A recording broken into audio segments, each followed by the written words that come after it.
Pre PhD course work complete करने के दौरान एक आप 6 मंथ के बाद एक अच्छा रिसर्च प्रपोजल आप बनाएंगे। अच्छा कि देखिए कोई डिफिनीशंस नहीं होती है। जो रिसर्च प्रपोजल ऐसे टूल्स के साथ होता है, ऐसे ऑब्जेक्टिव के साथ होता है जो वास्तव में रियल वर्ड्स में काम करता है। वैसे मैं बताऊं कई बहुत स्टैंडर्ड टॉपिक्स होते हैं, लेकिन उनके लिए हमारे पास डेटा अवेलेबल नहीं होता है। तो जब हमारे पास रिसर्च टॉपिक्स बहुत अच्छे होते हैं बट डेटा अवेलेबल नहीं होता है, तो वो रिसर्च टॉपिक अच्छे होने के बावजूद भी सक्सेस नहीं होते हैं। तो आवश्यक नहीं है, आप एक काम करिए, आप बहुत अच्छा रिसर्च टॉपिक बनाइए और रिसर्च टॉपिक बनाने के बाद आप विश्व के सबसे अच्छे एनालिसिस्ट के पास भेजिए कि मैं प्लीज चेक माय टॉपिक, और वो सजेस्ट कर देगा। बट फिजिबिलिटी आपको चेक करनी पड़ेगी कि आपके पास वो लेबोरेटरी में वो टूल्स है कि नहीं है, लैब में हमारे पास वो टूल्स है कि नहीं है, हमारे पास क्या कहते हैं, हमारे पास वो लिटरेचर हमारे लाइब्रेरी में अवेलेबल है या नहीं है। या फिजिबिलिटी में हम ये चेक करते हैं कि हम क्या इंडिया में उस लिटरेचर को पा सकते हैं कि या नहीं पा सकते हैं। उस प्रकार का टॉपिक हमको सिलेक्शन करना बहुत इंपॉर्टेंट होता है। दूसरा, जो हमारे पास साइंटिफिक रिसर्च प्रपोजल होता है, उस साइंटिफिक रिसर्च प्रपोजल के अंतर्गत आपका डेटा वैलिड बहुत हो, यानी आपके डेटा की रिलायबिलिटी सबसे इंपॉर्टेंट होती है, और प्लस आपके डेटा की वैलिडिटी बहुत इंपॉर्टेंट होती है। अगर आपका डेटा साइंटिफिक रूप से रिलायबल है तो निश्चित रूप से ये जो आपका टॉपिक होगा वो निश्चित रूप से आपका बहुत प्रॉपरली वर्क करेगा और ये टॉपिक आपका पॉपुलर होगा, साथ ही साथ पब्लिश भी होगा।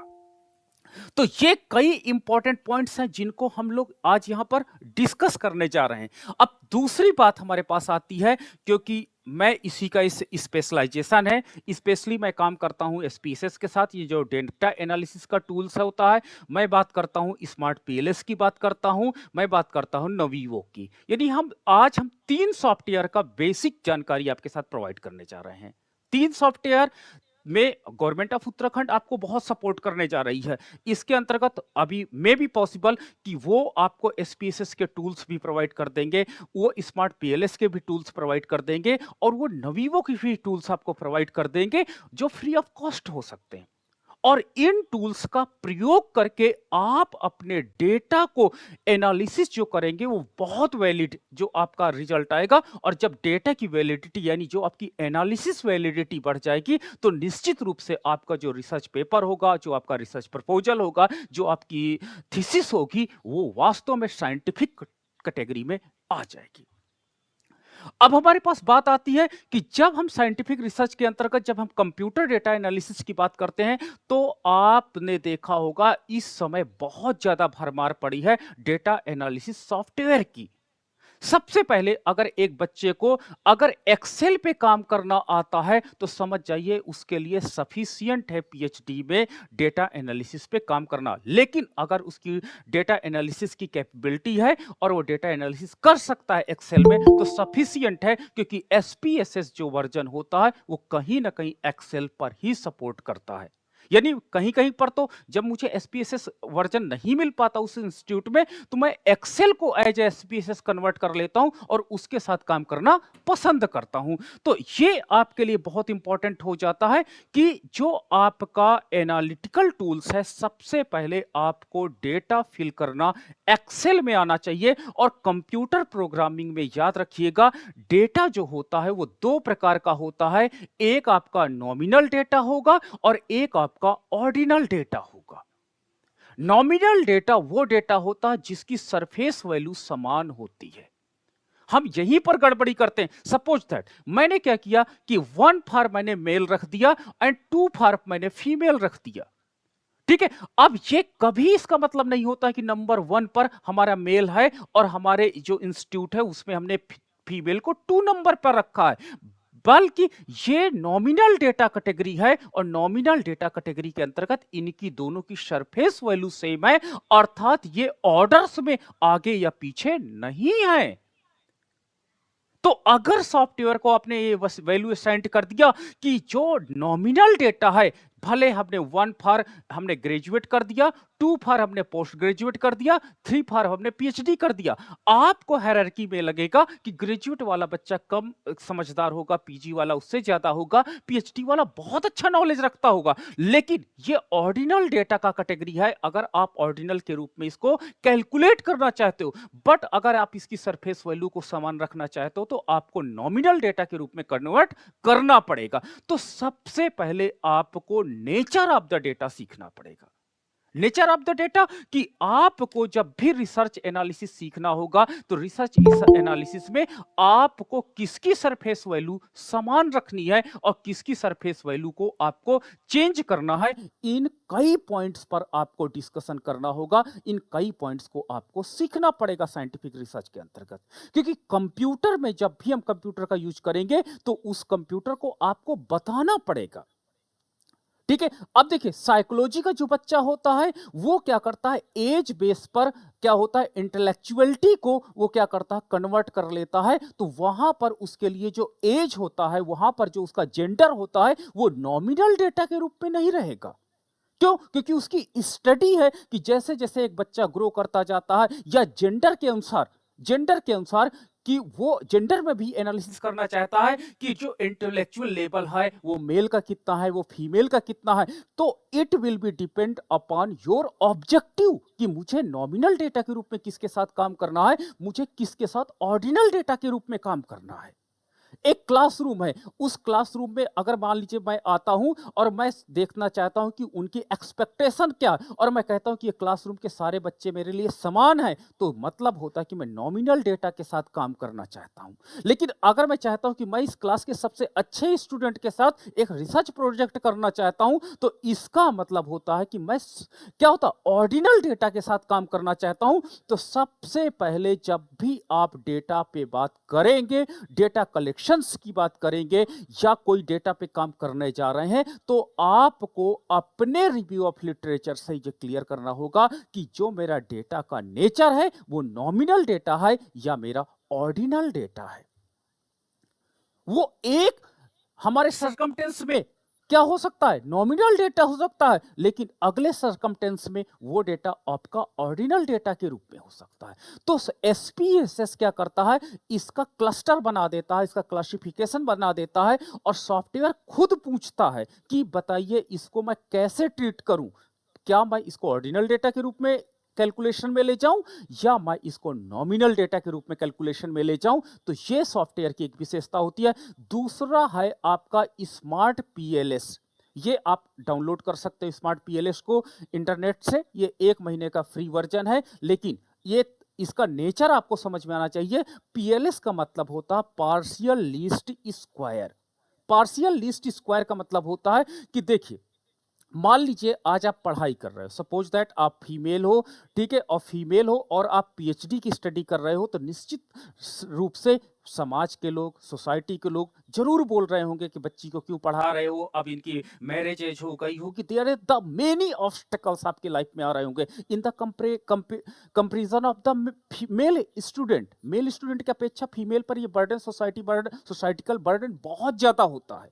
ठीक है, अब आपको पढ़ाने के लिए वास्तव में इतनी निगेटिव चीज के मध्य आपका सबसे पहले आपका विल पावर इंपॉर्टेंट है कि आप बहुत अच्छे से इस पीएचडी कंप्लीट करना चाहते हो। दूसरा आपके गार्जियन का सपोर्ट बहुत अच्छा है। तीसरा आपके टीचर का बहुत सपोर्ट है। ये 3 कंपोनेंट है जो पीएचडी कंप्लीट करने में इतने ऑब्स्टिकल्स के बीच भी आपको क्या कर रहे हैं, फुलफिल कर रहे हैं। तो ये पार्शियल लीस्ट स्क्वायर है कि यानी सोसाइटी में अदर वेरिएबल आपको क्या कर रहे हैं कि ऑब्स्टेकल्स के रूप में आ रहे हैं, लेकिन कुछ वेरिएबल्स हैं जो आपको पीएचडी कंप्लीट करने के लिए प्रेरित कर रहे हैं। तो हम इनको स्मार्ट पीएलएस के अंतर्गत इस प्रकार का डेटा रखते हैं और इसको हम लोग पार्शियल लिस्ट स्क्वायर, यानी एक क्या होता है कि एक कोई भी ऑब्जेक्टिव को फुलफिल करने के लिए कुछ वेरिएबल के साथ हम काम करना पसंद करते हैं। तो ये आपका सॉफ्टवेयर क्या करता है, क्वालिटेटिव और क्वांटिटेटिव दोनों डेटा पे यह मॉडल को प्रोवाइड करता है। और इसी में होता है स्ट्रक्चर इक्वेशन मॉडलिंग होती है, जिसे हम लोग क्या करते हैं, SEM के अंतर्गत काम करते हैं। और स्ट्रक्चर इक्वेशनिंग मॉडल जो होता है वो स्टैंडर्ड वर्जन होता है स्मार्ट पीएलएस के अंतर्गत। और जब हमारे पास 2 प्रकार के वेरिएबल्स होते हैं, सोसाइटी में कुछ रोकने वाले वेरिएबल्स, सोसाइटी में कुछ अपग्रेड करने वाले वेरिएबल्स, और इनके मध्य हम लोग अलाइन करते हैं, इनके बीच का हम कोवेरिएंस चेक करते हैं, तो वहां पर स्मार्ट पीएलएस जैसा सॉफ्टवेयर लगाया जाता है। तीसरा है आपका नवीवो सॉफ्टवेयर। नवीवो सॉफ्टवेयर को इस समय मैं क्वालिटेटिव डेटा एनालिसिस के अंतर्गत कैलकुलेट करना चाहूंगा। कौन सा डेटा? क्वालिटेटिव। दो प्रकार का डेटा याद रखना होता, एक होता आपका क्वांटिटेटिव डेटा, जिसमें हम पैरामीट्रिक मेजरमेंट कर सकते हैं। आपके घर की इनकम क्या है? क्वांटिटेटिव डेटा है। आपकी एज क्या है? Quantitative data. जहां पर हम पैरामीट्रिक मेजरमेंट कर सकते हैं वो डेटा आपका क्वांटिटेटिव डेटा होता है। लेकिन क्वालिटेटिव डेटा क्या होता है? क्वालिटेटिव डेटा वो होता है जिसका कोई मेजरमेंट स्केल नहीं होता है, वो आपकी फीलिंग से जुड़ा होता है, वो आपके डिसीजन से जुड़ा होता है, और कभी कभी वो ना के बदले भी हाँ को स्वीकारता है। बहुत टेक्निकल वर्ड है, ना के बदले भी हाँ को स्वीकारता है। ठीक है, आगे हम बात करेंगे ना के बदले हाँ को स्वीकारना, यानी क्वालिटेटिव डेटा क्या होता है। सपोज दैट मैं एक प्रोजेक्ट पे अभी काम कर रहा हूं, प्रोजेक्ट पे काम है कि हम लोग सोसाइटी में जाएंगे, सोसाइटी को देखेंगे। सपोज दैट मैंने एक इंटरव्यू किया, मैंने अपने मोबाइल फोन को निकाला, मोबाइल फोन को निकालने के बाद एक बच्ची से मैं पूछता हूं कि आपको पीएचडी करने के दौरान कौन कौन से ऑब्स्टेकल्स आए और कौन कौन से प्रेरक हैं। आपने कहा, आपने इंटरव्यू दिया कि मेरे सोसाइटी में मेरे मम्मी पापा हैं, ये सब लोग मुझे बहुत सपोर्ट करते हैं, टीचर बहुत सपोर्ट करते हैं, लाइब्रेरी में बुक एक्सेस हो जाती है, इंटरनेट में मैं यूज कर सकता हूं, और आई हैव अ लैपटॉप में मैं काम कर सकती हूं। अब मैंने कहा ऑब्स्टेकल्स क्या है? आपने इंटरव्यू में मुझे बताया कि ऑब्स्टेकल्स के अंतर्गत क्या होता है कि हमारे जो फैमिली मेंबर्स होते हैं, अदर फैमिली मेंबर रिलेटिव्स होते हैं, वो रोकते हैं, मुझे ट्रांसपोर्ट की प्रॉब्लम होती है, आने जाने में प्रॉब्लम होती है, कुछ बुक्स हैं जो मेरे लाइब्रेरी में नहीं अवेलेबल हो पाती हैं, मैं इंटरनेट पर कुछ बुक्स को सर्च करती हूँ, जर्नल्स को सर्च करती हूँ, तो पैसे मांगते हैं। There are the many obstacles. कभी कभी एनालिटिकल टूल्स है, मैं किससे डिस्कस करूँ ये मेरे लिए एक प्रॉब्लम हो जाती है, कौन सा एप्रोप्रिएट मेथडोलॉजी मैं यूज करूँ ये भी मेरे पास समझ में कभी कभी नहीं आता है, लेकिन मेरे टीचर हेल्प करते हैं। बट कुछ ऐसे टूल्स होते हैं जिनमें अध्ययन करने की आवश्यकता मुझे लगता है कि और अधिक होती है एडवांस लेवल की, तो मैंने एक इंटरव्यू कंडक्ट कर लिया। अब इस इंटरव्यू को हम नवीवो में, इस वीडियो को मैं नवीवो में डालूंगा, तो नवीवो ऑटो कोडिंग कर देगा कि ऑब्स्टिकल के लिए वो 1 कोड रख देगा, आपके जो आपको मोटिवेट कर रहे हैं फैक्टर, यानी जो पीएचडी के लिए प्रेरित कर रहे हैं, उनको 2 में कन्वर्ट कर देगा। तो नवीवो एक ऐसा सॉफ्टवेयर है कंप्यूटर साइंस में जो आपके क्वालिटेटिव डेटा की स्पेशली के लिए ये नवीवो सॉफ्टवेयर का यूज किया जाता है। नवीवो सॉफ्टवेयर क्या करता है, उस डेटा को कोडिंग में कन्वर्ट कर देता है, और कोड बहुत आसानी से आपकी बातों को समझ सकता है। कौन? कंप्यूटर समझ सकता है, और आपका डेटा का एनालिसिस कंप्लीट हो जाता है। तो आज हम साइंटिफिक रिसर्च दुनिया में जब जी रहे हैं, तो हमारे पास 2 प्रकार का, यानी हम याद रखिएगा, जब भी हम कोई डेटा एनालिसिस काम करते हैं तो हम मिक्स मेथड का प्रयोग बहुत सपोर्ट करते हैं, क्योंकि आपके लाइफ में आप सोशल साइंस के होगे, आप साइंस के होगे, आप आर्ट्स के होगे, बहुत फील्ड के आप होगे, तो आपको मिक्स मेथड इसलिए एप्रोप्रिएट रहेगा क्योंकि मिक्स मेथड के अंतर्गत क्वालिटेटिव डेटा और क्वांटिटेटिव डेटा दोनों का आप एनालिसिस कर सकते हो, और आपकी जो रिसर्च होगी वो बहुत साइंटिफिक होकर के सामने आ जाएगी। ठीक है, तो ये मैंने ब्रीफिंग आपके साथ किया कि साइंटिफिक रिसर्च प्रपोजल क्या होता है। यानी साइंटिफिक रिसर्च प्रपोजल वो होता है जहां पर एवरी पैरामीटर आपके या जो हमारे एकेडमिशियन ने डेवलप किया है टूल्स, उनके अनुसार ही कार्य करे, वो साइंटिफिक आपका रिसर्च प्रपोजल होता है, तो उस पर हम काम करेंगे। दूसरी चीज है, जब हम साइंटिफिक रिसर्च दुनिया में जाते हैं तो सबसे बड़ा एक चैलेंज आएगा, अभी आपके साथ आने वाला है। 6 महीने कोर्स के बाद आपसे आपके टीचर्स, आपके सुपरवाइजर, आपकी यूनिवर्सिटी पूछेगी what will be your topic, आप किस टॉपिक पे काम करना पसंद करोगे। टाइटल आपका बहुत इंपॉर्टेंट रोल, सिग्निफिकेंट रोल है, अदा करेगा, और याद रखना यही टाइटल आपकी पूरी लाइफ में, आप जब भी लाइफ में अचीवमेंट करोगे तो आपको यही टाइटल बताना पड़ेगा कि I have done my PhD in this topic in this area. तो वो एरिया का आपको स्पेशलाइज होना चाहिए, आपको इंटरेस्ट एरिया होना चाहिए। ऐसा नहीं है, देखिए टाइटल्स में बड़ी प्रॉब्लम आती है। पहली चीज होती है कि मुझे क्या होता है, बिहेवियर साइंस बड़ा पसंद है, लेकिन मुझे मेरे टीचर ने एग्रीकल्चर साइंस दे दिया। ठीक है, अब मेरे इंटरेस्ट के अगेंस्ट है, मैं साइंटिफिक रिसर्च में, मैथमेटिकल इकोनॉमिक्स में काम करना चाहता हूं, बट मेरे टीचर ने मुझे पॉलिसी रिसर्च पे दे दिया। पॉलिसी रिसर्च अच्छा है, लेकिन उस बच्चे के लिए जो बच्चा उस पे काम करना चाहता है। तो सबसे पहले आपको अपने सुपरवाइजर को कन्विंस करना होगा, आपको उन रिसर्च या लिटरेचर ऑफ रिव्यू को पढ़ना होगा जो आपके टाइटल को, एप्रोप्रिएट टाइटल को सजेस्ट करे और जो फ्यूचर में अपॉर्चुनिटी को दर्शाए। ऐसा नहीं कि ऐसा आप टॉपिक ले लीजिए जो जिसकी फ्यूचर में अपॉर्चुनिटी ही ना रहे, या बहुत शॉर्ट टर्म के लिए उस टॉपिक को हम लोग काम करें। जैसे मैंने अभी हाल ही के दिनों में देखा कि कुछ बच्चे ले रहे थे Covid 19 and it's impact on society, ऐसा करके एक टॉपिक ले रहे थे। अब आप बताइए, ठीक है, आज से 50 साल बाद ये हमारे पास महामारी आई, ठीक है, आपका ये महामारी अचानक आई और अचानक महामारी समाप्त हो गई। हमारे भारत ने बहुत ज्यादा सफर किया, हम लोगों ने बहुत अच्छी एकजुटता दिखाई, लेकिन अब ये निश्चितता तो नहीं है ना कि भविष्य में इस तरह की स्टडी कर करके हम लॉन्ग टर्म में कुछ अच्छे रिजल्ट निकाल सके।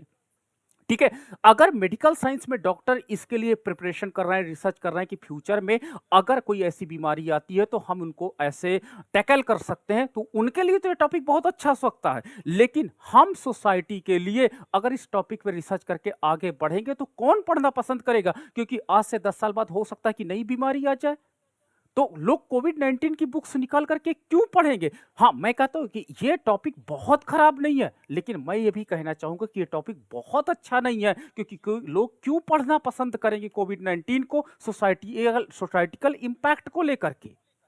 ठीक है, तो आपको टॉपिक ऐसे ढूंढना है जो सोसाइटी में इंपैक्ट डाले, जो सोसाइटी के लोग आपकी बुक्स को पढ़ना पसंद करें, आपको रिसर्च को पढ़ना पसंद करें। ऐसे टॉपिक पर काम करना बहुत पसंद किया जाता है। ठीक है, ऐसे टॉपिक आप मत लीजिए कि लोग, आपने रिसर्च किया, रिसर्च करने के बाद वो आपकी लाइब्रेरी में थीसिस हरदम के लिए लॉक कर दी जाए। ऐसे रिसर्च टॉपिक आपको सिलेक्ट करने होंगे जो सोसाइटी के लोग इंटरेस्ट रखें, जिससे सोसाइटी को बेनिफिट हो, जिसको राज्य को बेनिफिट हो, और आपको बार बार साइट किया जाए। साइट का मतलब आपको हरदम रेफरेंस में लिया जाए कि मैंने उनकी इस बुक को इंटरनेट पे पढ़ा था, और इसको बार बार आपका नाम साइट हो, तो जिसमें साइटेशन आपका प्रमोट हो, उस प्रकार के रिसर्च को हरदम आपको पढ़ना पड़ेगा और ऐसे रिसर्च टॉपिक पर आपको इंटरेस्ट रखना होगा।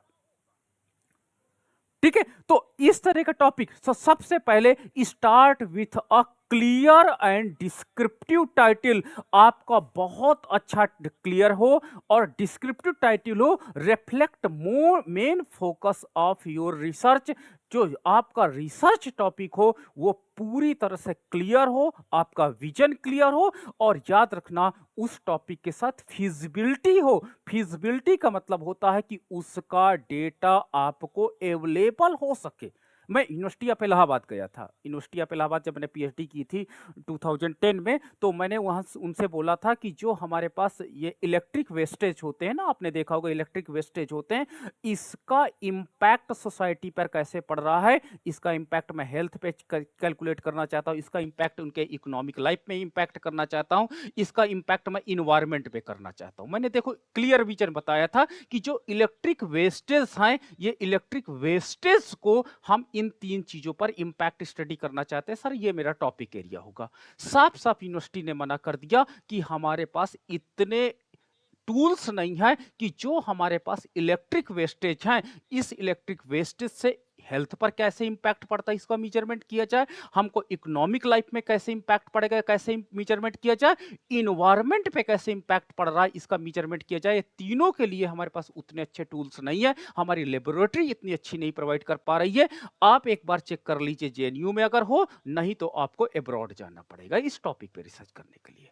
क्लियर विजन था यूनिवर्सिटी का कि आपका टॉपिक नो डाउट बहुत अच्छा टॉपिक है, इस पे भविष्य में देखिएगा स्टूडेंट काम भी करेंगे कि जो हमारे इलेक्ट्रिक वेस्टेज, हम लोग कंप्यूटर खरीद रहे हैं, मोबाइल खरीद रहे हैं, चार्जर खरीद रहे हैं, इसको फेंक देते हैं, कूड़े वाला आता है, कूड़ा लेकर के चला जाता है और उसको क्या करता है कि डंप कर देता है, लेकिन उसका इंपैक्ट इन तीनों पर पड़ता है। मैंने दिल्ली में देखा तो केवल कूड़े का एक पहाड़ तैयार हो गया है, इसका इंपैक्ट उस सोसाइटी में पड़ता है। But how we can measurement this type of the research, इस रिसर्च को हम कैसे कंडक्ट करें, ये एक चैलेंज है मेरे लिए। तो ये फिजिबिलिटी आपको चेक करना पड़ेगा। सपोज दैट आपने कहा कि सर मैं साइंस का स्टूडेंट हूं, मैं चाहता हूं कि मून पर देखना चाहता हूं कि कौन कौन से हमारे पास मेटल्स हैं। ठीक है, बहुत अच्छा टॉपिक है और हमारी सोसाइटी को बहुत ज्यादा बेनिफिट है, बट आप मून पे जाना और वहां पे रिसर्च करना एक डिफिकल्ट टास्क है आपके लिए। या तो एक काम करिए, आप एरोनॉटिक्स एजेंसी के साथ काम कर रहे हो तो ये टॉपिक बहुत अच्छा है, बट आपकी फीसिबिलिटी नहीं है। तो सबसे पहले आपका क्लियर विजन होना चाहिए कि आप जिस रिसर्च टॉपिक पे काम कर रहे हो, आपकी यूनिवर्सिटी में, आपकी स्टेट में या आपकी कंट्री में, या कंट्री में भी पॉसिबल, अगर आपके पास कोई केरला का यूनिवर्सिटी है जो आपको ये सपोर्ट कर रहा है कि नहीं हम आपको लैब दे देंगे, आप लैब में यूज कर सकते हो, तो आप कर सकते हो। या फिजिबिलिटी में अगर आप अब्रॉड जाना चाहते हो और अब्रॉड जाकर के अपने टेस्टिंग को कंप्लीट कर सकते हो, तो आप उस टॉपिक पे काम करिएगा। लेकिन कभी कभी मैं बताऊं, टॉपिक बहुत अच्छे होते हैं, हमारे सुपरवाइजर बहुत अच्छे होते हैं, लेकिन हमारे पास उन टूल्स की फिजिबिलिटी ना होने के कारण हम उन टॉपिक को ड्रॉप कर देते हैं और ऐसे टॉपिक पे काम करते हैं जो हमारे लाइब्रेरी, हमारा इंफ्रास्ट्रक्चर, हमारी फिजिबिलिटी और हमारा मनी, क्योंकि पीएचडी स्कॉलर में अधिकतर अगर जेआरएफ है तो उसको पैसे मिलते हैं, बट जो नॉन जेआरएफ को आज भी मनी एक प्रॉब्लम, एक बड़ा चैलेंजिंग होता है। वैसे बड़ी संस्थाएं सपोर्ट करती हैं, जैसे आईसीएसआर सपोर्ट कर देती है, और आपके पास अदर कई इंस्टीट्यूट हैं, यहाँ तक कि आपका जो स्टेट गवर्नमेंट है, उत्तराखंड स्टेट गवर्नमेंट, इसने भी रिसर्च के सपोर्ट करने के लिए बहुत ज़्यादा कदम आगे बढ़ाए हैं, जिसमें रिसर्च स्कॉलर को काफ़ी अधिक फंडिंग करने की बात की जा रही है। लेकिन इन सारे पॉइंट के बावजूद भी हमको अपने डेटा का नेचर चेक करना होगा साइंटिफिक रिसर्च के अंतर्गत, कि हम जो डेटा या टॉपिक रखें वो टॉपिक बहुत क्लियर विजन के साथ हो। मैं भी आपको बताऊंगा कैसे टॉपिक्स रखे जाते हैं साइंटिफिक रिसर्च के अंतर्गत और कैसे हम उनमें से डेटा कलेक्ट करेंगे फॉर द कंप्यूटर एप्लीकेशन। तो आपका ये क्लियर विजन होना चाहिए। और पहली चीज याद रखना कि जो आपका रिसर्च टॉपिक होगा वही आपका पहला मेजर ऑब्जेक्टिव होगा। ये एक गांठ बांध लीजिएगा। जो आपका पहला ऑब्जेक्टिव होता है, इसको हम लोग अपनी साइंटिफिक भाषा में मेजर ऑब्जेक्टिव कहते हैं। ठीक है, सबसे पहले जब हम आपका चेक करते हैं तो टॉपिक चेक करते हैं। टॉपिक चेक करने के बाद तुरंत हमारा निगाह कहां आती है? मेजर ऑब्जेक्टिव पर आती है, कि आपका मेजर ऑब्जेक्टिव टॉपिक को रिफ्लेक्ट कर रहा है या नहीं कर रहा है। मैं बताऊं कि मैंने लगभग 70, अभी तक मैंने लगभग 40 थीसिस कंप्लीट करवाई बच्चों की, 3 पीडीएफ मैंने कराया, 10 प्रोजेक्ट मैंने कराया। लगभग 80% बच्चों के साथ प्रॉब्लम थी कि टॉपिक कुछ और है और मेजर ऑब्जेक्टिव कुछ और है। मेजर ऑब्जेक्टिव के साथ जो माइनर ऑब्जेक्टिव बच्चा बना रहा था उसका लिंकेज ही नहीं था ऊपर वाले ऑब्जेक्टिव से। दूसरी प्रॉब्लम थी कि एक कोऑर्डिनेशन होता है, वो कोऑर्डिनेशन नहीं मिला। मैं आपको बताऊं, ये कुछ प्रॉब्लम्स मैं बता रहा हूं जो मुझे रिसर्च में बच्चों के साथ बहुत ज्यादा फेस करना पड़ा है। ये मैं उम्मीद करता हूं कि आपको इस क्लास के बाद ये प्रॉब्लम आप अपने सिनॉप्सिस में मेरे साथ डिस्कस कभी करोगे या ऐसी गलती नहीं करोगे। पहली चीज तो आपका जो मेजर ऑब्जेक्टिव हो वो बहुत क्लियर हो और वो टॉपिक को 80% के आसपास जस्टिफाई करे। पहला क्लियर विजन हो। दूसरा आपका हो जो इसके साथ माइनर ऑब्जेक्टिव आप बनाओगे, वो माइनर ऑब्जेक्टिव जो होंगे वो मेजर ऑब्जेक्टिव से अलाइन हो। ठीक है, मेजर ऑब्जेक्टिव, कुछ बच्चे क्या करते हैं कॉपी पेस्ट मार देते हैं, एक में क्या करते हैं एम्प्लॉयमेंट लिख देते हैं, एक में इनकम लिख देते हैं। अरे ये कौन सी बात हुई? अगर किसी व्यक्ति को एम्प्लॉयमेंट मिल जाएगा तो इनकम तो मिल जाएगा, तो आपने मेजर ऑब्जेक्टिव में एम्प्लॉयमेंट चेक कर रहे हो, माइनर ऑब्जेक्टिव में इनकम क्यों चेक करने लगे हो? आप इतना क्लोजनेस कैसे ले लिए हो? तो ये क्लियर करना पड़ेगा कि मेजर ऑब्जेक्टिव जो हो उसके साथ उसी तरह अलाइन करता हुआ माइनर ऑब्जेक्टिव बने, और जो ऑब्जेक्टिव की संख्या होगी 3 4 1 2 3 4 या 5, मैं एक रिसर्च स्कॉलर से एक्सपेक्टेशंस करता हूं कि वो 5 ऑब्जेक्टिव से ज्यादा ऑब्जेक्टिव ना बनाए। पहली चीज तो याद रखना, क्योंकि आप ऐसे प्रोजेक्ट पे काम कर रहे हो जिसको लर्निंग स्टेज, मैं आपको बोल दूं पीएचडी एक लर्निंग है, लर्निंग प्रक्रिया है। अगर आप अच्छा भविष्य में करना चाहते हो तो रिसर्च प्रोजेक्ट के माध्यम से अच्छा करना। रिसर्च प्रोजेक्ट आप जॉब के दौरान कर सकते हो, और आप जॉब ना भी हो तो भी आप बड़े बड़े रिसर्च प्रोजेक्ट देश में चलते हैं, उन रिसर्च प्रोजेक्ट पे काम कर सकते हो। तो ये जो माइनर ऑब्जेक्टिव होंगे, ये 3 माइनर ऑब्जेक्टिव होते हैं, और ये 3 या 4 माइनर ऑब्जेक्टिव जो होंगे, ये एक अलग अलग डायमेंशन को दिखाएंगे उसी टॉपिक पे, और हर एक ऑब्जेक्टिव का अलग अलग एनालिटिकल टूल्स बनेगा। क्या बनेगा?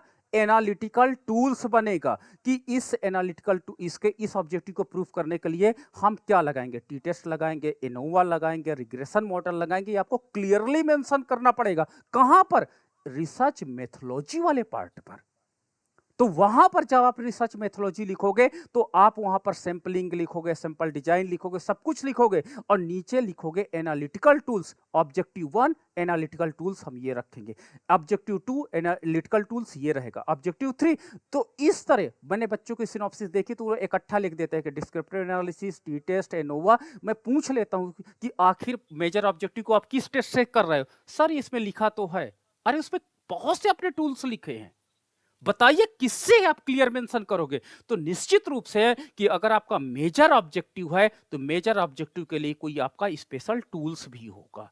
आप ये नहीं कॉमन आंसर दोगे कि मैं टी टेस्ट लगा करके काम कर लूंगा, नहीं। एक अच्छा ऑब्जेक्टिव है तो अच्छे टूल्स के साथ आपको लॉजिक एनालिसिस लगाएंगे, आपका क्या कहते हैं रिग्रेशन मॉडल लगाएंगे, हम एक काम करते हैं डिस्क्रिमिनेशन एनालिसिस लगाएंगे। तो मेजर ऑब्जेक्टिव के साथ आप एक अच्छा टेस्ट लगाएंगे और एक मॉडल डेवलप करेंगे। तो ये आपके क्लियर ऑब्जेक्टिव होने चाहिए, ठीक है। तो ये आपके पास ऑब्जेक्टिव्स होंगे, और ऑब्जेक्टिव्स के बाद ये 4 या 5 ऑब्जेक्टिव होंगे, और ये 4-5 ऑब्जेक्टिव के साथ ही साथ आपके हाइपोथेसिस बनेंगे। हाइपोथेसिस कैसे होते हैं वो अब मैं अभी आपको एक दिखाना चाहूंगा। तो ये आपके रिसर्च टॉपिक में क्लियरली मेंशन होना चाहिए, और रिसर्च सुपरवाइजर या यूनिवर्सिटी सबसे पहले आपका 3 पॉइंट पर स्पेशली फोकस करती है। आपको अभी जब सिनॉप्सिस प्रेजेंटेशन करोगे, तो सिनॉप्सिस प्रेजेंटेशन में आपका इंट्रोडक्शन कोई बहुत ज्यादा पढ़ने वाला नहीं है। मैं आपको पहली चीज क्लियर कर लूं। सबसे पहले बोलेंगे you have a limited time. Topic बताइए आपका क्या है। पहला आपसे प्रश्न होगा व्हाट इज द टॉपिक।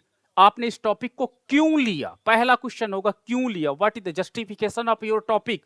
दूसरा आपसे पूछेंगे what will B objective, objective क्या है ये बताइए। तीसरा आपसे पूछेंगे हाइपोथेसिस क्या है। चौथा पूछेंगे एनालिटिकल टूल्स क्या है, ठीक है।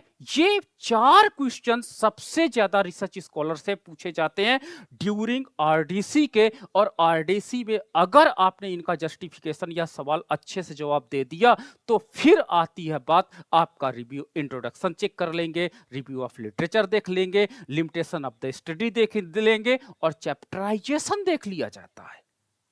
तो सबसे पहले आपको इसमें क्लियरली जो आपका रिसर्च ये मेथोलॉजी क्लास चल रही होगी, रिसर्च मेथोलॉजी क्लास में आपको how we select the topic, topic कैसे सेलेक्ट करें, इस पर सबसे ज्यादा आपको काम करना होगा। क्योंकि टॉपिक सेलेक्ट करने का मतलब क्या होता है कि लगभग लगभग आपको जो 50% वर्क जो सिनॉप्सिस प्रिपरेशन का है वो हो गया, अगर आपने टॉपिक सेलेक्ट कर लिया तो। और टॉपिक सेलेक्ट करते ही जो आपका डीवी और आईवी डिपेंडेंट वेरिएबल और इंडिपेंडेंट वेरिएबल यहीं से क्लियर हो जाते हैं।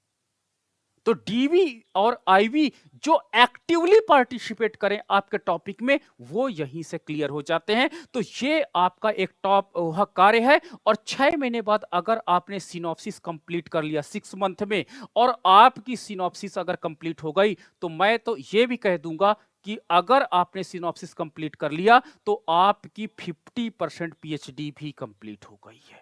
अगर आपकी सिनॉप्सिस ओके हो गई है, आपकी आरडीसी ने ओके कर दिया, तो यानी आपको पूरा जो लेआउट है आपके रिसर्च का वो बन चुका है। बस अब हमको क्या करना है, उसको फुलफिल करना, उसकी रिक्वायरमेंट को पूर्ण करना है। लेकिन लेआउट बनाना एक डिफिकल्ट टास्क है, और इसको बहुत केयरफुली आपको हैंडल करना पड़ेगा, ठीक है। तो सिनॉप्सिस स्टेज 6 मंथ पे आपको कंप्लीट करना होगा, यानी 6 मंथ कोर्स वर्क। इसके बाद आपको सिनॉप्सिस, और सिनॉप्सिस कंप्लीट करने के बाद जैसे सिनॉप्सिस आपकी ओके हो जाए, और सिनॉप्सिस में याद रखिएगा आपको डरना नहीं है। सबसे पहले आपको फ्रैंकली सुपरवाइजर से बात करनी होगी। सुपरवाइजर आपको पूरी थीसिस को सबमिट करने में सहयोग करेंगे। सुपरवाइजर को आपको कॉन्फिडेंस में लेना पड़ेगा। प्लस आपके इंस्टीट्यूट में अगर कोई रिसर्च एक्सपर्ट है तो आपको उनके साथ बैठना होगा और अपनी सिनॉप्सिस को उनके साथ डिस्कस करना होगा। तब भी आपकी सिनॉप्सिस, याद रखना, जितने लोगों को आप इस सिनॉप्सिस को चेक करा लोगे, अगर जितने लोगों को, भले आपको डांट पड़ेगी, मैं बार बार बोल रहा हूं कि रिसर्च स्कॉलर मैं भी रहा आज से 10 साल पहले, और मुझे भी बहुत ज्यादा डांट पड़ती थी, लेकिन अच्छी बात थी कि बनारस हिंदू यूनिवर्सिटी में लगभग 37 प्रोफेसर रहते थे और 37 प्रोफेसर आरडीसी में बैठते थे। सबसे अच्छी बात थी वहां पर पूरा वहां सेमिनार हॉल बैठता है और वो सब लोग आपको बहुत अच्छा सजेशंस देते हैं। तो सबका अपना स्पेशलाइजेशन है, लेकिन आपकी सिनॉप्सिस बहुत ज्यादा फिल्टर होकर के आती है। तो वहां इंटरनल एक्सटर्नल भी वहां से एक्सपर्ट आते हैं और वो आपको प्रेजेंट करना होता। प्रेजेंट करने में बहुत ज्यादा करेक्शंस आते। कभी कभी तो मेरी सिनॉप्सिस पूरी चेंज ही हो गई थी, मतलब काफी ज्यादा मुझे प्रॉब्लम्स आई थी। लेकिन पीएचडी कंप्लीट करने में भी मुझे जितना सिनॉप्सिस में आपको प्रॉब्लम आएगी, समझ जाना कि आपके बैरियर्स उतने कम होते चले गए हैं। तो ये पॉइंट आपको बहुत ज्यादा क्लियर रखना होगा साइंटिफिक रिसर्च के अंतर्गत। लेकिन आपने बचा केवल सुपरवाइजर से आपने ओके करा लिया, आरडीसी से ओके करा लिया, आपने कहा कि नहीं मैं बहुत एक्यूरेट हूं, 100% है, तो याद रखना आगे आने वाले दिनों में आपको बहुत प्रॉब्लम हो सकती है। हाँ, सुपरवाइजर अगर आपके बहुत अच्छा एक्सपर्ट सजेशन दे दी है तो काफी प्रॉब्लम सॉल्व हो जाती है, मैं ये नहीं कहूंगा। लेकिन मैं चाहता हूं कि आप अपने इंस्टीट्यूट के जो एक्सपर्ट हैं डिफरेंट सब्जेक्ट के, उनके साथ भी कोऑर्डिनेट करके इन चीजों को क्लियर कराइएगा। आगे आती है example of the scientific research topic. Scientific research topic में आपका विजन क्लियर होना चाहिए। जैसे मैंने एग्जाम्पल एक लिया है, एक टाइटल मैंने बनाया है, the impact of social media uses on mental health among adolescent. देखिए, आज के जमाने में आपने देखा होगा ना कि हम सुबह उठते हैं तो सोशल मीडिया के साथ उठते हैं ना। ये सबसे ज्यादा एक्टिव वेरिएबल है। एक्टिव वेरिएबल का मतलब होता है हमारी लाइफ में इस समय बहुत इंपॉर्टेंट रोल अदा कर रहा है ना। और इससे mental health among the adolescent, आप का हो सकता है एज एडोलसेंट से आप क्रॉस कर चुके होगे, लेकिन हमारे सबके लिए आप एडोलसेंट हो। तो एडोलसेंट जो हमारे पास ये बच्चे हैं, आप लोग हो, इनका जो मेंटल हेल्थ होता है इस पे इंपैक्ट ये डालता है, ये इंपैक्ट डालता है। तो यानी यहां पर ये भी वेरिएबल आपका एक्टिव हुआ। देखो, दोनों वेरिएबल बहुत एक्टिव हुए। आप कहोगे हाँ sir, I am also agree कि इस समय हम लोग मोबाइल फोन का यूज करते हैं। आप क्लास ले रहे होगे, अचानक देखो व्हाट्सएप पे मैसेज आया होगा, आपको रहा नहीं गया होगा, आप तुरंत व्हाट्सएप पे चेक किए होगा कि इसका क्या मैसेज है। भले वो आपको डाइवर्ट किया, मतलब एक्टिव वेरिएबल है, तो ये आपका इंडिपेंडेंट एक्टिव वेरिएबल है, इसे हम लोग आईवी कहते हैं। और इसका मेंटल हेल्थ पर इंपैक्ट पड़ रहा है, ये डीवी है। तो देखिए, साइंटिफिक रिसर्च के अंतर्गत हम जो इंपैक्ट स्टडी की बात कर रहे हैं वो बिल्कुल क्लियर विजन है इस टॉपिक से कि हमारा सोशल मीडिया यूज है उसका मेंटल हेल्थ पर, किस वर्ग पर, एडोलसेंट पर हम चेक करना चाहते हैं, इसकी स्टडी है। तो साइंटिफिक रिसर्च के अंतर्गत जो आपके आईवी और डीवी होंगे वो स्पष्ट होंगे, क्लियर होंगे और एक्टिव होंगे। याद रखना, एक्टिव मैं शब्द बार बार यूज कर रहा हूं, ठीक है। अगर एक्टिव नहीं है तो उस पर रिसर्च करना बेकार है, ठीक है। साथ में फ्यूचर में अगर वो वेरिएबल एक्टिव होता तो उस पर कोई काम करेगा। तो सबसे पहले आपको एक्टिव एवी, आईवी और डीवी ढूंढना पड़ेगा और उस एक्टिव आईवी और डीवी के साथ ही आपको काम करना पड़ेगा, तभी इस प्रकार के रिसर्च कंप्लीट किए जा सकते हैं। दूसरा, देखिए, मैं कुछ टॉपिक आपका जैसे एक्सपेरिमेंटल, कोई बच्चा है एक्सपेरिमेंटल रिसर्च करना चाहता है, देखिए इनको सबको आपको पढ़ना पड़ेगा अच्छे से। एक्सपेरिमेंटल रिसर्च करना चाहता है, आप उस टॉपिक से देख रहे होगे कि एक्सपेरिमेंट करना चाहता है। तो इस तरह का टॉपिक जब एक्सपेरिमेंटल कोई बच्चा रिसर्च करता है तो उसका टॉपिक होना चाहिए, इफेक्ट से स्टार्ट होता है। The effect of new drug on blood pressure in, कहते हैं हाइपरटेंसिव पेशेंट। जो हाइपरटेंसिव पेशेंट होते हैं, वो जो न्यू ड्रग है उसका क्या इंपैक्ट पड़ रहा है, ये आपका एक्सपेरिमेंटल रिसर्च है, ठीक है। देखो, दोनों इफेक्ट एक्सपेरिमेंटल रिसर्च को बता रहा है, न्यू ड्रग है ये आईवी है, एक्टिवली आईवी है ना, इंडिपेंडेंट वेरिएबल है। और इसका इंपैक्ट कहां पड़ रहा है, कहते हैं ब्लड, सॉरी न्यू ड्रग, एक मिनट, या न्यू ड्रग आपका आईवी है और ब्लड प्रेशर पे पड़ रहा है, ये आपका डीवी है। तो ये देखिए साइंटिफिक रिसर्च है, एक्सपेरिमेंटल साइंटिफिक रिसर्च के अंतर्गत हम इसको रखते हैं। और ये जो हमारे पास क्या होता है, ये आपका साइंटिफिक रिसर्च के कैटेगरी में आता है। तो अगर कोई बच्चा है जो एक्सपेरिमेंटल रिसर्च करना चाहता है तो उसका टॉपिक निश्चित रूप से एक इफेक्ट से स्टार्ट हो रहा होगा। दूसरा है कोरिलेशन रिसर्च टॉपिक। कुछ बच्चे हैं जो कोरिलेशन पे बहुत काम करते हैं, तो कोरिलेशन में तो उनके टॉपिक कैसे होंगे, the relationship between study habits and academic performance among college student. ठीक है, मेरी पढ़ने की आदत क्या है, ये आपका इंडिपेंडेंट वेरिएबल है। कुछ बच्चे हो गए देखिएगा ना, उनको पढ़ने की बहुत आदत होती है, और मैंने कुछ बच्चों को देखा है, उनको उन्होंने मेरे कई स्टूडेंट हैं, मैं जब बनारस हिंदू यूनिवर्सिटी में पढ़ा रहा था, तो वो बुक सेकंड हैंड खरीदते थे और एक दिन में कंप्लीट करके दे देते थे। एक दिन में कंप्लीट, उनको मतलब एक अजीब सा नशा था। तो नशा नहीं मैं कहूंगा उसको, मैं अपनी भाषा में कहूंगा उनको हैबिट्स बहुत अच्छी थी।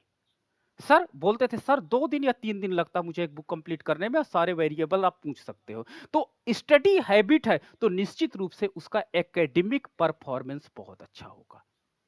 अगर किसी बच्चे का स्टडी हैबिट है तो एकेडमिक परफॉर्मेंस बहुत अच्छा होगा। और हम ये स्टडी कहां करना चाहते हैं, ये आपका कॉलेज स्टूडेंट है। ठीक है, तो ये आपका आईवी हो गया, ये आपका डीवी हो गया, दोनों एक्टिव हैं। और इसके बीच में हम कोरिलेशन निकालना चाहते हैं कि जो बच्चे की हैबिट अच्छी होती है, स्टडी हैबिट, उसका एकेडमिक परफॉर्मेंस बहुत अच्छा होता है, वो सिविल निकालता है, वो क्या कहता है कि आपका रिसर्च के टेस्ट निकालता है। तो ये कोरिलेशन, तो कोरिलेशन वाले टॉपिक में अधिकतर आपको रिलेशनशिप लगा हुआ जरूर मिलेगा। ठीक है, आगे है आपका qualitative research topic. Qualitative research topic कैसे बनते हैं आप चेक कर लो। क्वालिटेटिव रिसर्च टॉपिक होगा understanding the lived experience of cancer survivors during the treatment journey.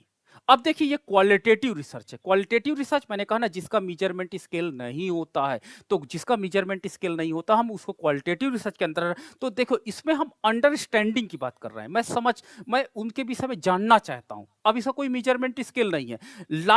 Lived experience of a cancer survivor, जिनको कैंसर हो जाता, आप सोचिए वो कितनी मेंटल स्ट्रेस कंडीशन में गुजर रहे होंगे और उनकी ट्रीटमेंट जर्नी कितनी बुरी रही होगी।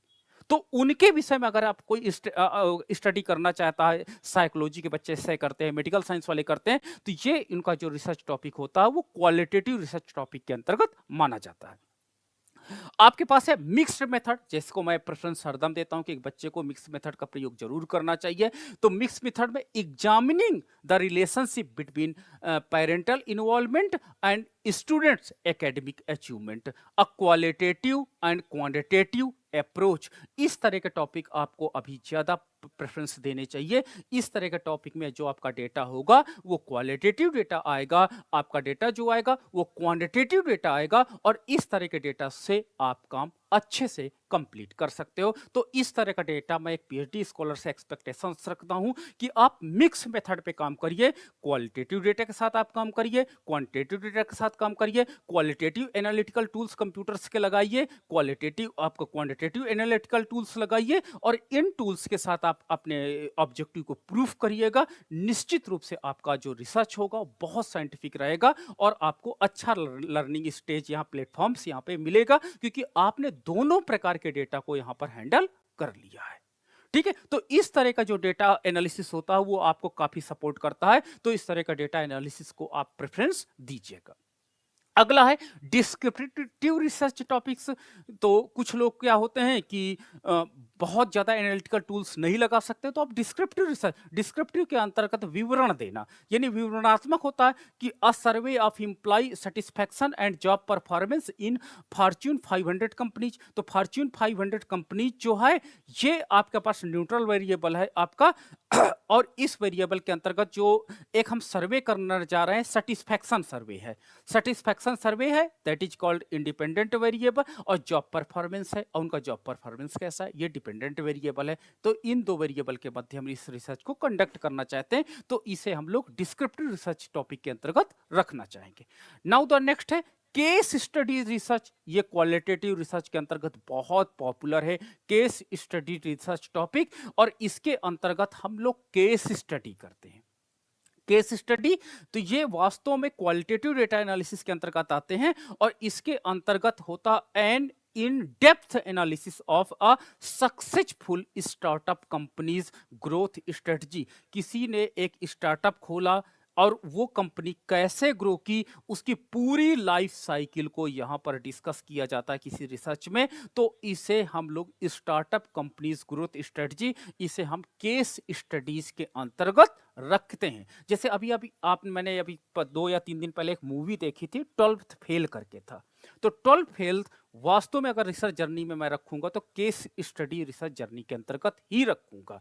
क्यों? क्योंकि इसमें 2 आईपीएस की कहानी को रिप्रेजेंट किया गया है और उनका जो लाइफ साइकिल है वो उसमें डिस्कस किया गया है, जो हमारे सोसाइटी के लिए बहुत इंस्पिरेशन वैल्यूज के रूप में काम करता है। तो अगर आपको ऐसी कोई कहानी का मतलब होता है ऐसे कोई एविडेंस या केस या कोई ऐसा चीज मिल रहा है, तो आप उसको भी अपने रिसर्च में समाहित कर सकते हो। ये आवश्यक नहीं कि पूरी रिसर्च उस पे हो, आप एक ऑब्जेक्टिव केस स्टडी रिसर्च के अंतर्गत रखना चाहिए और इसके अंतर्गत एक फैमिली की कहानी या एक फैमिली ने कैसे लाइफ जर्नी को कंप्लीट किया है, उस लाइफ जर्नी को उनके इंटरव्यू के थ्रू उसमें टॉप ऑब्जेक्टिव में एनालिसिस करना वास्तव में बहुत अच्छा माना जाता है साइंटिफिक रिसर्च के अंतर्गत। तो अगर आप इस तरह के टॉपिक सेलेक्ट करते हो तो ये टॉपिक आपको काफी अधिक बेनिफिटेड रहेंगे। आगे है, हाँ बोलिए वॉइस आ रही है। आगे है आपका लॉन्गिट्यूशनल रिसर्च टॉपिक। जैसे आप एक काम करते हो, टाइम सीरीज डेटा पे काम करना चाहते हो, बहुत बच्चे होते हैं कॉमर्स वाले बच्चे पसंद करते हैं, तो उसमें क्या होता है लॉन्ग टर्म इफेक्ट की हम बात करते हैं। लॉन्ग टर्म इफेक्ट का मतलब होता है जैसे टाइम सीरीज डेटा है कि 10 साल में हमारा जो कॉमर्स है वो कैसे चेंज हुआ। तो जैसे आपके पास यहाँ पे मैंने लिखा कि long term effect of childhood advisory on adult कहते हैं मेंटल हेल्थ आउटकम, तो ये इस तरह के टॉपिक बन जाएंगे। क्रॉस सेक्शनल रिसर्च टॉपिक, अब आप देखिएगा क्रॉस सेक्शनल आपके कॉलेज में काफी ज्यादा रिसर्च होते हैं। आपका ये दोनों टॉपिक पे रिसर्च बहुत ज्यादा होते हैं, लेकिन क्या होता है कि क्रॉस सेक्शनल में सोशल साइंस के बच्चे बड़ा पसंद करते हैं। इसके अंतर्गत एक टाइम सरफेस के अंतर्गत, जैसे 2024 है तो 2024 में सारा डेटा कलेक्ट कर लिया जाता है, उस डेटा को एनालिसिस कर लिया जाता है। तो जब एक टाइम सरफेस पे काम हम करते हैं तो उसे क्रॉस सेक्शनल रिसर्च टॉपिक के अंतर्गत हम लोग रखते हैं। अगला आपके पास है एक्शन रिसर्च टॉपिक। तो इसमें क्या होता है, एक्शन रिसर्च के टॉपिक के अंतर्गत क्या होता है कि हम ट्रीटमेंट देते हैं और ट्रीटमेंट के साथ हम लोग उसमें काम करते हैं, देखते हैं कि इम्पैक्ट क्या पड़ा है। तो देखिए जैसे एक्शन रिसर्च के अंतर्गत improving teacher student interaction in a high school classroom setting and action research approach, तो यानी हम उसमें ट्रीटमेंट देते हैं। ट्रीटमेंट का मतलब होता है उसमें हम कुछ प्रयोग करते हैं, कुछ नई मेथोलॉजी सिखाते हैं, मेथोलॉजी सिखाने के बाद हमारे पास कुछ रिजल्ट आते हैं, इंप्रूव्ड रिजल्ट आते हैं और उस इंप्रूव्ड रिजल्ट को हम लोग टेस्ट करते हैं, तो उसे एक्शन रिसर्च टॉपिक के अंतर्गत हम लोग रखते हैं।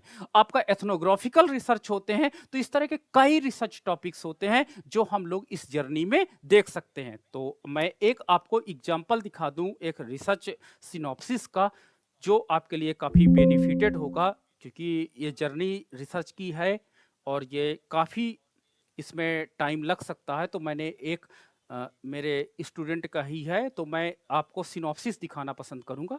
ये सिनॉप्सिस है, आप इसको कॉपी पेस्ट मत कीजिएगा क्योंकि अभी काम चल रहा है इस पर। तो देखिए उसका रिसर्च टॉपिक है to study the impact of regional tourism. देखिए आपका उत्तराखंड है और उत्तराखंड रीजनल टूरिज्म पे बहुत फोकस करता है। आप पिथौरागढ़ जाइए, वहाँ का कल्चर बिल्कुल अलग है। ओ सॉरी, आपका पीपीटी शेयर नहीं ना, 1 मिनट में शेयर करता हूँ।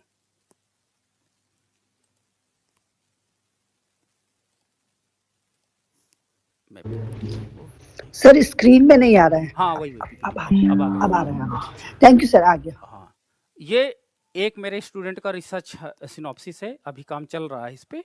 तो ये एक टॉपिक मैंने उसको दिया था जिस पे वो काम कर रहे हैं, to study the impact of regional tourism. मैंने उत्तराखंड में देखा तो यहाँ पे टूरिज्म तो है बट रीजनल टूरिज्म बहुत इंपॉर्टेंट है। तो पिथौरागढ़ जाता हूँ तो वहाँ का अपना कल्चर है, मैं जाता हूँ अल्मोड़ा जाता हूँ तो वहाँ का अपना कल्चर है, सब जगह का अपना अपना टूरिज्म का इम्पोर्टेंस है और उसको हम लोगों ने कैटेगराइज किया रीजनल रिलीजियस टूरिज्म के अंतर्गत। तो रिलीजियस टूरिज्म में हम लोग रीजनल टूरिज्म को मिक्स कर दिया है। ठीक है, आगे चल करके हमने जब इसको और ओपन किया, इसको एनालिसिस को आगे बढ़ाया, तो रिलीजियस टूरिज्म जो आपका है, धार्मिक आपका टूरिज्म है, क्योंकि उत्तराखंड में जो अधिकतर लोग आते हैं वो टूरिज्म में तो आते हैं, बट रिलीजियस टूरिज्म में ज्यादा आते हैं, और रिलीजियस टूरिज्म में रीजनल टूरिज्म में ज्यादा आ रहे हैं कि अल्मोड़ा जाते हैं, उस क्षेत्र में जो रीजनल लेवल पर टूरिज्म है, रिलीजियस टूरिज्म है, वहां के लोकल के देवता क्या है, गोलू देवता है, पिथौरागढ़ जाते हैं वहां के अपने देवता हैं, तो ये लोगों को बहुत ज्यादा अट्रैक्ट कर रहा है। तो इसके परिणाम स्वरूप वहां की महिलाएं, बच्चे, यहां तक कि वहां के जो गार्जियन हैं, सबको कहीं ना कहीं डायरेक्ट और इनडायरेक्ट एम्प्लॉयमेंट अपॉर्चुनिटी मुझे दिखाई पड़ी। ठीक है, साथ ही साथ रीजनल डेवलपमेंट की बात भी वहां पर छुपी थी। ऋषिकेश में गया तो वहां के लोग इससे रीजनल डेवलपमेंट कर रहे हैं, और ये कहीं ना कहीं माइग्रेशन को भी चेक किया, और इसके साथ ही साथ उनकी जीविका का आधार बना। कौन? Religious tourism. जो रीजनल रिलीजियस टूरिज्म है, ये कहीं ना कहीं उसका आधार बना, और लोकल कम्युनिटीज को काफी ज्यादा बेनिफिटेड कर रहा है। किसमें? एम्प्लॉयमेंट अपॉर्चुनिटी में, रीजनल डेवलपमेंट में, माइग्रेशन में, लाइवलीहुड में। ठीक है, देखिए मैंने 4 कंपोनेंट इसमें लिए हैं। देखिए आपके अनुसार बहुत ज्यादा होंगे, 4 हो सकते हैं, 10 हो सकते हैं, लेकिन मुझे जब मैंने रिसर्च किया, पायलट पे गया था, तो पायलट पे जाने के बाद ये 4 कंपोनेंट थे जो सबसे ज्यादा एक्टिव थे। ठीक है, जिस पर इंपैक्ट ये जो आपका रीजनल टूरिज्म है, एक मिनट में आपको ये जो आपका आपका रीजनल रिलीजियस टूरिज्म है, ये आपका इंडिपेंडेंट वेरिएबल था। ये इंडिपेंडेंट वेरिएबल का ये 4 कंपोनेंट थे। एक तो एम्प्लॉयमेंट पे सबसे ज्यादा पड़ रहा था इंपैक्ट, दूसरा रीजनल डेवलपमेंट पे ज्यादा पड़ रहा था, तीसरा माइग्रेशन पे, चौथा लाइवलीहुड पर, लोकल कम्युनिटीज के ऊपर पड़ रहा था। तो ये 4 जो आपके पास डीवी थे, इनको लेकर के हम लोगों ने टेस्ट किया। अब आपको क्लियर भी हो गया होगा कि सर आपने जब 4 वेरिएबल्स लिए हैं, डीवी डिपेंडेंट वेरिएबल, एक इंडिपेंडेंट वेरिएबल है, तो आपका टॉपिक इंपैक्ट एनालिसिस है। यानी आपको अब क्लियर हो गया होगा कि आपका टॉपिक बिल्कुल क्लियर है, साइंटिफिक रिसर्च कैटेगरी के अंतर्गत आता है। ये आपको चीजें यहां से क्लियर हो गई। अब देखिए मैंने इसका क्या हुआ, ऑब्स्ट्रैक्ट बनाया कि रीजनल टूरिज्म कैसे, तो इसको हम लोग क्या बोलते हैं, कॉन्सेप्चुअल फ्रेमवर्क। आपके दिमाग में सारी चीजें चलनी चाहिए कि कैसे हम क्या करेंगे। तो हमने पूरे उत्तराखंड को ऑब्जेक्टिव बनाया। तो ये पॉइंट इंपॉर्टेंट होता है, क्योंकि मैं बताऊं, जब मैं बनारस हिंदू यूनिवर्सिटी में पढ़ रहा था, तो मुझे मेरे सर ने कहा था कि आप डिस्ट्रिक्ट लेवल की स्टडी करिए, आप ब्लॉक लेवल की करिए। प्रॉब्लम ये नहीं थी, प्रॉब्लम ये थी कि अगर मैं डिस्ट्रिक्ट लेवल की स्टडी कर रहा था, ब्लॉक लेवल की, तो मेरे रिसर्च पेपर नहीं छप रहे थे।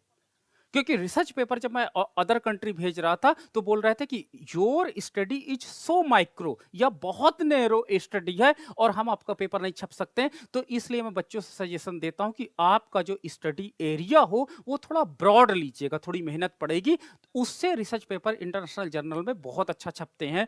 अगर मैं इसी स्टडी को, उत्तराखंड की स्टडी को मैं अगर बाहर भेजूंगा, तो निश्चित रूप से वो जगह देंगे अपने जर्नल्स में। तो इस प्रकार करके हम लोगों ने इस टॉपिक पे काम करना प्रारंभ किया, और इस टॉपिक के अंतर्गत काम प्रारंभ किए, और आगे बढ़ करके मैंने इसका इंट्रोडक्शन लिखा कि रिलीजियस जो टूरिज्म होता है वो कैसे रोल प्ले करता है। ये पूरे फ्लो को यहाँ पे समझाया कि इकोनॉमिक डेवलपमेंट में कैसे ये हेल्पफुल होगा। इसी साथ ही साथ क्या होता है कि ये हम रिलीजियस हेरिटेज को इसके अंतर्गत दिखाते हैं, और जो हमारा रिच कल्चर है, मैं बताऊं उत्तराखंड रिलीजियस रिच कल्चर है। हमारे जो घर है, जो हमारी पूजा की परंपरा है, जो हमारे शादी ब्याह की परंपरा, ये मैं रिलीजियस टूरिज्म के अंतर्गत रखता हूं। तो इनको कहीं ना कहीं ये हमारा इकोनॉमी को कहता है इम्पैक्ट डालता है, और हमारा क्या होता है एम्प्लॉयमेंट में इफेक्ट डालता है, रीजनल डेवलपमेंट पे इफेक्ट डालता है, माइग्रेशन पैटर्न पे। माइग्रेशन पैटर्न का मतलब होता है, मुझे एक अच्छा लगा कि यहाँ के हर साल लोग एक बार अपने घर को देखने जरूर आते हैं, पूजा करने के बहाने, मैंने देखा। तो ये बहुत अच्छी चीज है कि ये अपनी जड़ों से जोड़े रख रहा है, और ये कहीं ना कहीं इनको भविष्य में लौटाएगा भी। तो इस तरह का टॉपिक हुआ। इनका रिव्यू ऑफ लिटरेचर हमने किया। रिव्यू ऑफ लिटरेचर में जो इसी देखिए 4 कंपोनेंट है, और आपका डिपेंडेंट वेरिएबल 5, तो आपका रिव्यू ऑफ लिटरेचर इन्हीं 5 कंपोनेंट से युक्त हो। ये नहीं कि कहानी आप कहीं और की लिख रहे हो, नहीं। देखिए साफ साफ इस रिव्यू ऑफ लिटरेचर में जॉब क्रिएशन की मैं बात कर रहा हूं, इस रिव्यू ऑफ लिटरेचर में मैं इनकम जनरेशन की बात कर रहा हूं, इसमें ओवरऑल इकोनॉमिक डेवलपमेंट की बात कर रहा हूं, मैं रीजन की बात कर रहा हूं। तो वही वेरिएबल जो आपके वहां पर इन टॉपिक में रिफ्लेक्ट हो रहे हो, वही हमको यहां पर रिव्यू ऑफ लिटरेचर में दिखाई पड़े। बच्चे क्या करते हैं कि कहीं और का रिव्यू ऑफ लिटरेचर टॉपिक से मैच करता दिखा देते हैं, लेकिन उसके अंतर्गत वो 4 बेसिक कंपोनेंट है। डिपेंडेंट वेरिएबल के रूप में और वन बेसिक कंपोनेंट है जो इंडिपेंडेंट वेरिएबल के रूप में, उसी को रिव्यू ऑफ लिटरेचर में दिखाना चाहिए। साथ ही साथ आपकी स्टडी लेटेस्ट होनी चाहिए, ये नहीं कि आप 2002 की स्टडी यहां दिखा दो, 2002 से कितना चेंज हो गया होगा, तो वो स्टडी रिलेवेंट होनी चाहिए। और अब ये आपका रिसर्च पेपर जहां से ये ले वो भी एथेंटिक हो। ऐसा नहीं कि लोकल जर्नल में कोई रिसर्च पेपर छपा हो आप उसको उठा लो, लोकल जर्नल्स को आपको इग्नोर करना पड़ेगा, लोकल बुक्स को इग्नोर करना पड़ेगा, तभी आपका साइंटिफिक रिसर्च पेपर आगे अच्छा बढ़ पाएगा। एक मिनट, एक जस्ट 1 मिनट।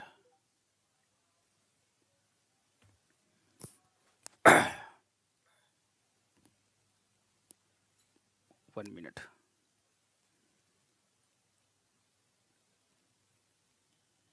पीपीटी शायद विजुअल नहीं, हाँ विजुअल हो गई।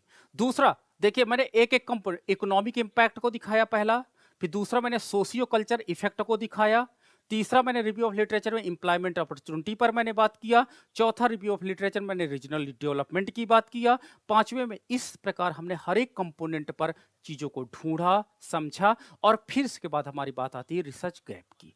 तो आपका रिसर्च गैप भी होना इसमें इंपॉर्टेंट पहलू है, इस पर भी आपको बात करना पड़ेगा कि क्या है। तो इसमें limited focus of the regional tourism, जो अभी तक की स्टडी हमको इसके पहले मिली थी वो बहुत लिमिटेड फोकस कर रही थी, रीजनल रिलीजियस टूरिज्म पे बात कर रही थी, हमने इसमें रीजनल रिलीजियस टूरिज्म को इंक्लूड किया।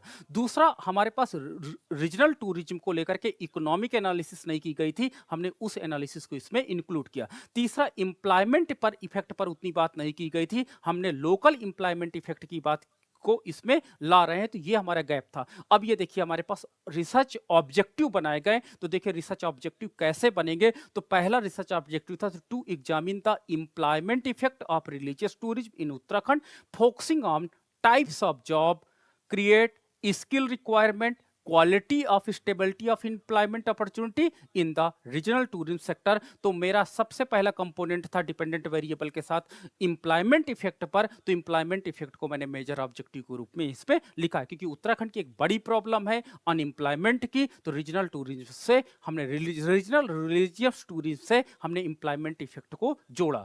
दूसरा हमने क्या किया, रीजनल टूरिज्म से हमने इकोनॉमी को जोड़ा, इकोनॉमिक ग्रोथ को, रीजनल डेवलपमेंट को जोड़ा और रेवेन्यू जनरेशन को जोड़ा, एक्सपेंडिचर पैटर्न को, यानी सब क्या होता है, रीजनल आपका ग्रोथ की बात कर रहा है, तो दूसरा ऑब्जेक्टिव दूसरे वेरिएबल को लेकर के चला।